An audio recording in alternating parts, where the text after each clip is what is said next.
ତାହେଲେ ପିଲାମାନେ ଆମକୁ 1 ନମ୍ବର ଦେଇଥିଲା ନିମ୍ନ ସାରଣୀର ସୁପର ସେଲ୍ ଗୁଡ଼ିକ ଚିହ୍ନାଅ। ବୁଝିହେଲା? ତାହେଲେ ସୁପର ସେଲ୍ ପିଲାମାନେ ଆମେ କାହାକୁ କହିବା ଏଠି? ପିଲାମାନେ ସୁପର ସେଲ୍ ହେଉଛି ସେଇ ସଂଖ୍ୟା ଯାହାର ବାମ ପଟେ ଏବଂ ଡାହାଣ ପଟେ ଥିବା ସଂଖ୍ୟାଠାରୁ ଏଇ ସଂଖ୍ୟାଟି ବଡ଼ ଥିବ। ମନେକର ବାମ ପଟେ 7 ଅଛି ହେଲା ଏବଂ ଡାହାଣ ପଟେ 6 ଅଛି କିନ୍ତୁ ମଝିରେ 9 ଅଛି, ତାହେଲେ 9 ହେଉଛି ଆମର ସୁପର ସେଲ୍। ବୁଝି ହେଉଛି ତ? ମାନେ ବାମ ପଟ ସଂଖ୍ୟା ଠାରୁ 7 ଠାରୁ 9 ବଡ଼, ଡାହାଣ ପଟ ସଂଖ୍ୟା ଠାରୁ ଇଏ ମଧ୍ୟ ବଡ଼, 6 ଠାରୁ 9 ବଡ଼, ତାହେଲେ 9 ହେଉଛି ଗୋଟେ ସୁପର ସେଲ୍। ବୁଝି ହେଉଛି ତ? ତାହେଲେ ଏଇ ସାରଣୀରୁ ଆମେ ସୁପର ସେଲ୍ ଗୁଡ଼ିକ ଚିହ୍ନେଇ ପାରିବା। ତାହେଲେ ମୋତେ କୁହ ଏଠି କେତେ ଦେଇଛି ଆମକୁ? ଏଠି ପ୍ରଥମେ ଦେଇଛି 6828। ବୁଝିହେଲା? ତାହେଲେ ୟାର ବାମ ପଟେ କିଛି ନାହିଁ, ଖାଲି ଡାହାଣ ପଟେ ଅଛି। ତାହେଲେ ଡାହାଣ ପଟେ ଯେଉଁ ସଂଖ୍ୟାଟି ଅଛି ଇଏ ତାଠାରୁ ସାନ, ତାହେଲେ 6828 ଗୋଟେ କ'ଣ ସୁପର ସେଲ୍ ହେବ। ବୁଝି ହେଉଛି ତ? ଏଇ ସଂଖ୍ୟାଟି ଗୋଟେ ସୁପର ସେଲ୍ ହେବ ହେଲା। ତାପରେ ଆଉ କେଉଁ ସଂଖ୍ୟା ହେବ? ଇଏ ହେବ କି ନାହିଁ? କାରଣ ୟାର ବାମ ପଟେ ଏବଂ ଡାହାଣ ପଟେ ଯେଉଁ ସଂଖ୍ୟା ଅଛି ଇଏ ତାଠାରୁ ବଡ଼, ତାହେଲେ 670 ହେବ ନାହିଁ। 9435 ହେବ ପିଲାମାନେ। ଦେଖିଲ ବାମ ପଟେ 670 ଅଛି, ତାଠାରୁ ସାନ। ଡାହାଣ ପଟେ 3780 ଅଛି, ଯେଉଁଟାକି ତାଠାରୁ କ'ଣ ବଡ଼। ତାହେଲେ 670 ଆମର ଏକ ସୁପର ସେଲ୍ ହେବ ନାହିଁ, 9435 ହେବ ହେଲା। ଯେଉଁଟା ସୁପର ସେଲ୍ ହେବ ତାକୁ ଆମେ ଗୋଲ ବୁଲେଇବା। ବୁଝିହେଲା?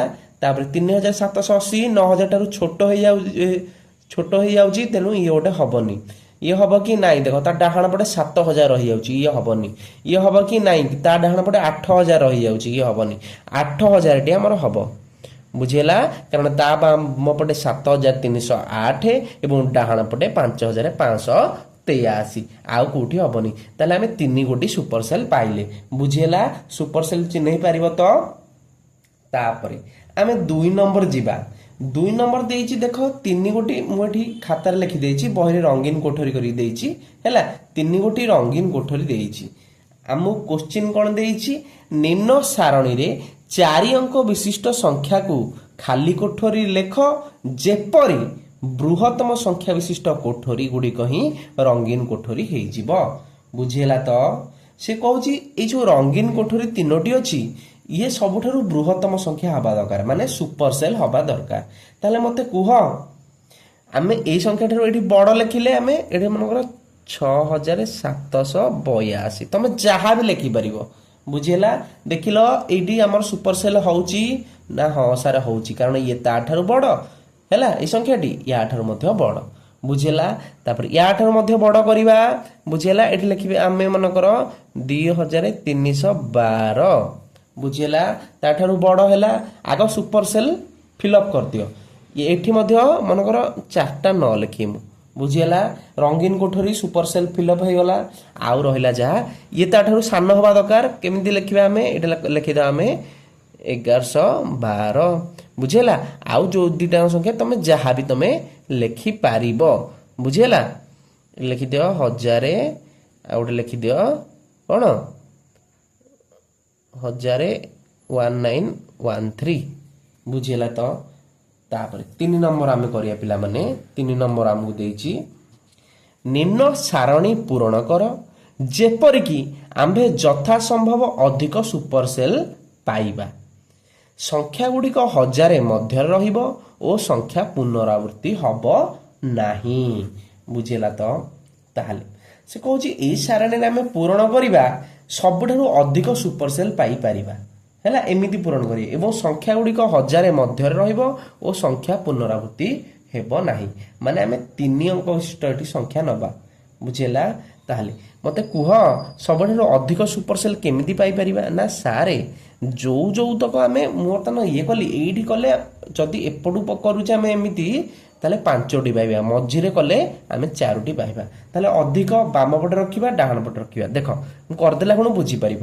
ତାହେଲେ ଏଇଠି ଗୋଟେ ସଂଖ୍ୟା ଲେଖିଲ ଆମର ପିଲାମାନେ, କହ ସାର୍ 112 ଲେଖିଲି। ବୁଝିହେଲା? ତାହେଲେ ତା ଡାହାଣ ପଟେ କେତେ ଲେଖିପାରିବା ଆମେ? ତାଠାରୁ କମ୍ ଲେଖିବା, କାରଣ ଏଇଟା ଆମର କ'ଣ ସୁପର ସେଲ୍ ହେବ। ତାହେଲେ ଏଠି ଆମେ ଲେଖିପାରିବା 109। ବୁଝିହେଲା? ତାପରେ 109ରୁ ଗୋଟେ ବଡ଼ ସଂଖ୍ୟା ନେବ, ଏଠି କେତେ ଲେଖିବା? 152। ବୁଝିଲା। ଏଠି ତାଠାରୁ ସାନ ନବ 144। ବୁଝିଲା ତ। ଏଠି ତାଠାରୁ ବଡ଼ ସଂଖ୍ୟା ନିଅ 209। ଏ ତାଠାରୁ ସାନ ନବ 199। ବୁଝିଲା ତ। ତାପରେ 199 ପରେ ତାଠାରୁ ଗୋଟେ ବଡ଼ ସଂଖ୍ୟା ନିଅ, କହିବ ସାର୍ 305। ତାଠାରୁ ସାନ ସଂଖ୍ୟା ନିଅ 253। ଏଠି ତମେ ଯାହା ବି ନେଇପାରିବ ହେଲା, 555। ବୁଝିଲା। ଆମର 5ଟି ସୁପର ସେଲ୍ ହେଲା ତ। କୌଣସି ସଂଖ୍ୟା ପୁନରାବୃତ୍ତି ହେଇଛି କି? ନାଇଁ ସାର୍ ହେଇନି। ହେଲା, ତାହେଲେ 5ଟି ଆମର କ'ଣ 5ଟି ଆମର ସୁପର ସେଲ୍ ହେଲା। ତାପରେ 4 ନମ୍ବର ପ୍ରଶ୍ନ ଦେଲା 9ଗୋଟି ସଂଖ୍ୟା ମଧ୍ୟରୁ ଉପର ସାରଣୀରେ କେତୋଟି ସୁପର ସେଲ୍ ଅଛି?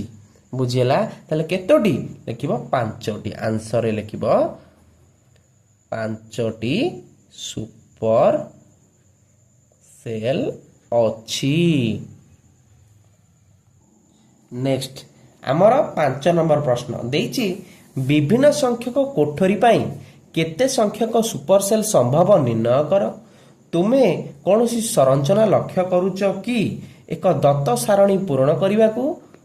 ହେଲା, ପୂରଣ କରିବା ଉପାୟ ଅଛି ଯେପରି ଆମେ ସର୍ବାଧିକ ସୁପର ସେଲ୍ ପାଇବା। ପିଲାମାନେ ଦେଖ, ଏଇଠି ଆମେ ଲେଖିବା ବାମ ପଟେ ଲେଖିବା କୋଠରୀ ସଂଖ୍ୟା। କ'ଣ ଲେଖିବା ନା କୋଠରୀ ସଂଖ୍ୟା। ବୁଝିହେଲା। ଡାହାଣ ପଟେ ଲେଖିବା ସର୍ବାଧିକ ସୁପର ସେଲ୍। ବୁଝିହେଲା। ଯଦି ଆମେ 2ଟି ସଂଖ୍ୟା ନଉଛେ ତାହେଲେ ସର୍ବାଧିକ କେତୋଟି ସୁପର ସେଲ୍ ପାଇବା? ନା ଗୋଟିଏ। ନା ସାର୍ କେମିତି? ନା 5 ନେଲି 9 ନେଲି। ବୁଝିଲା। 2ଟି ସଂଖ୍ୟା ନେଲି ତାହେଲେ ଗୋଟିଏ ହିଁ ବଡ଼ ସଂଖ୍ୟା ହିଁ ବାହାରିବ। ତାହେଲେ ଗୋଟିଏ ହିଁ କ'ଣ ସୁପର ସେଲ୍ ହବ। ବୁଝିହେଲା ତ। ତାପରେ କହ ସାର୍ 3ଟି। 3ଟିରେ କେତୋଟି ହବ? 3ଟିରେ ପିଲାମାନେ 2ଟି ହବ। ମୁଁ ନେଲି 6 7 9। ବୁଝିଲା। ଇଏ ଗୋଟେ ସୁପର ସେଲ୍ ହେଲା, ଇଏ ଗୋଟେ ସୁପର ସେଲ୍ ହେଲା, ବଡ଼ ବଡ଼ ସଂଖ୍ୟା। ବୁଝିଲେ। ୟା ବାମ ପଟେ 7 ଅଛି, ଡାହାଣ ପଟେ କିଛି ନାହିଁ। ତାହେଲେ ସେମିତି 4ଟି ଯଦି କୋଠରୀ ନେବା ତାହେଲେ ଆମର 2ଟି, 5ଟି କୋଠରୀ ନେଲେ ଆମର 3ଟି। ବୁଝିଲା। ଏମିତି ଚାଲିବ, ଆମର ଏତିକି ଦରକାର। ବୁଝିଲା ସୁପର ସେଲ୍। ତାହେଲେ ଏଇ ଉପର ସାରଣୀରୁ ଆମକୁ ଗୋଟେ ସ୍ପଷ୍ଟ ସୂଚନା ମିଳୁଛି କେତୋଟି ସୁପର ସେଲ୍ ହବ। ସିଏ ଆହୁରି ଏଇଠି କୋଶ୍ଚିନ୍ ସରିଯାଇନି। ତୁମେ କ'ଣ ସଂରଚନା ଲକ୍ଷ୍ୟ କରୁଛ ତାହା ଲେଖିବା। ପିଲାମାନେ ଗୋଟିଏ ଫର୍ମୁଲା ଲେଖିବ ଏଇଠି ଆମର, ହେଲା, ଯୋଉଟା ଆମକୁ ପଚାରିଛି।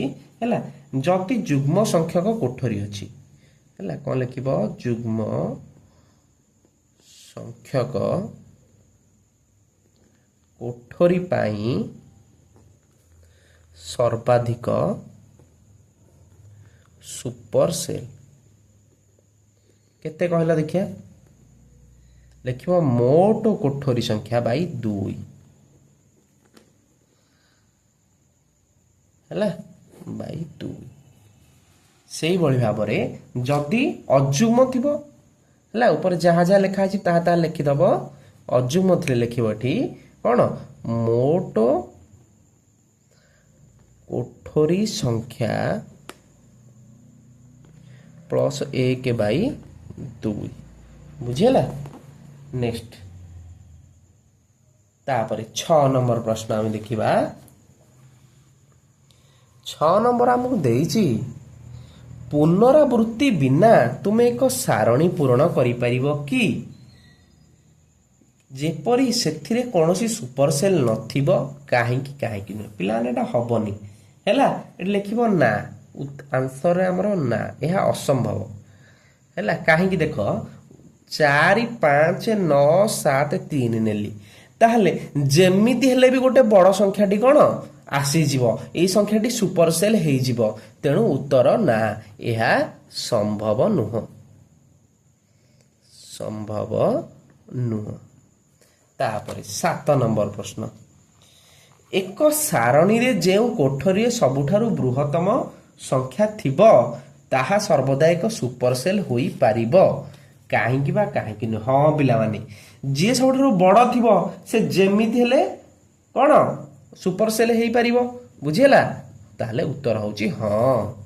ହେଲା, ଏଠି ଦେଇଛି କାହିଁକି ବା କାହିଁକି ନୁହେଁ, ତାହେଲେ ଲେଖିବା ସବୁଠାରୁ ବୃହତ୍ତମ ସଂଖ୍ୟାଟି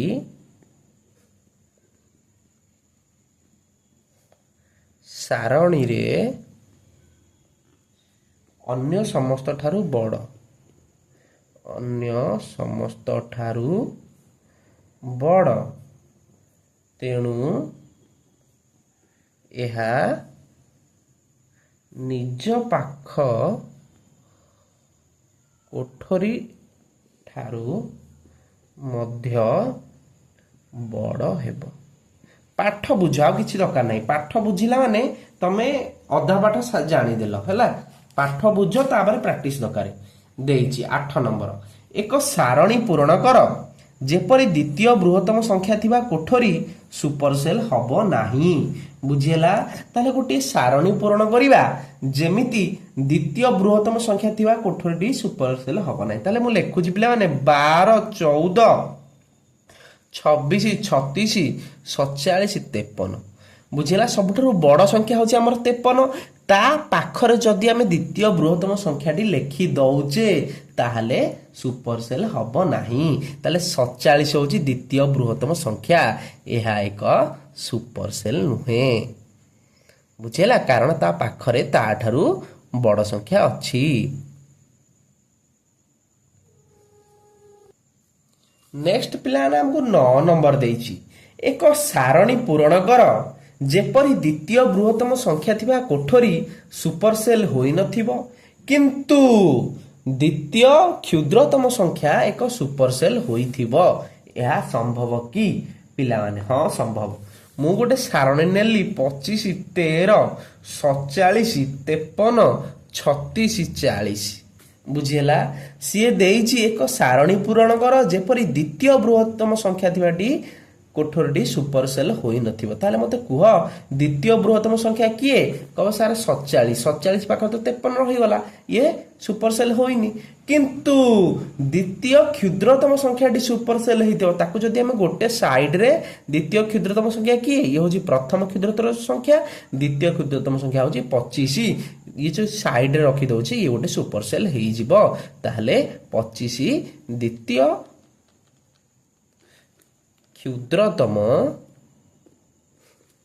ସଂଖ୍ୟା ହେଲେ ମଧ୍ୟ ଏହା ଏକ ସୁପରସେଲ୍। ବୁଝି ହେଉଛି ତ? ତାପରେ 10 ନମ୍ବର ପିଲାମାନେ ତମକୁ ଶ୍ରେଣୀରେ ଆଲୋଚନା କରିବେ ଶିକ୍ଷକ, ଆମର ଲେଖିବା ଦରକାର ନାହିଁ। ବୁଝିଲା? ଭିଡ଼ିଓ ଭଲ ଲାଗିଥିଲେ ଲାଇକ୍ କରିଦେବ, ଚ୍ୟାନେଲକୁ ନ ଆସିଲେ ଆମର ସବସ୍କ୍ରାଇବ୍ କରିଦେବ।